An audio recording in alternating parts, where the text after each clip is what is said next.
At different times the allegation has arisen that there exists not one single passage in the whole Bible that intimates that a Gentile was ever commanded to keep the Sabbath.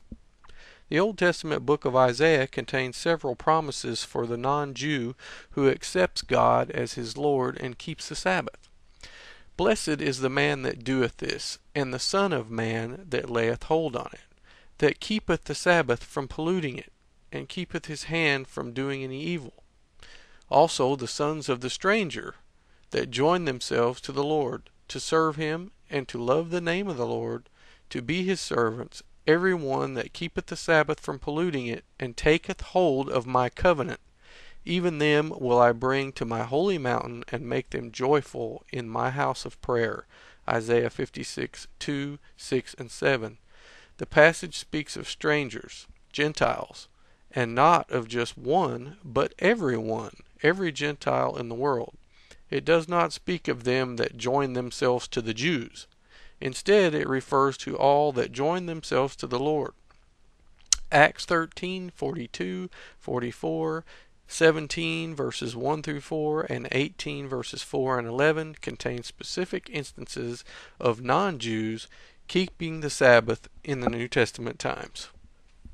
By their argument that the Sabbath is an institution reserved only for Jews, men cut themselves off from the new covenant of the Christian that the Christian has with God. The principle behind it can be turned against other vital points. I will make a new covenant with the house of Israel and with the house of Judah, God said. Jeremiah 31:31 and Hebrews 8 verses 7 through 13. Seeing that he establishes the new covenant with the house of Israel and with the house of Judah, how can the non-Jews, the Gentiles, share its benefits? The theologian who uses the argument that the Sabbath pertains only to the Jews must with even greater reason restrict the new covenant relationship to the Hebrews. Yet the author of the book of Hebrews applies the new covenant to the Christian church. God speaks of every one that keepeth the Sabbath from polluting it, and taketh hold of my covenant. God's covenant is eternal. Hebrews 13:20 and 21, Isaiah 55 verse 3, Ezekiel 37 verse 26, especially the commanded covenant, or the 10 Commandments. Deuteronomy 4:13, Psalm 111 verse 7 and 8. And he declared unto you his covenant, which he commanded you to perform, even 10 commandments. Deuteronomy 4:13. The commanded covenant was the basis of both the old and the new covenants. God called Sabbath observance a part of the Decalogue, a perpetual covenant.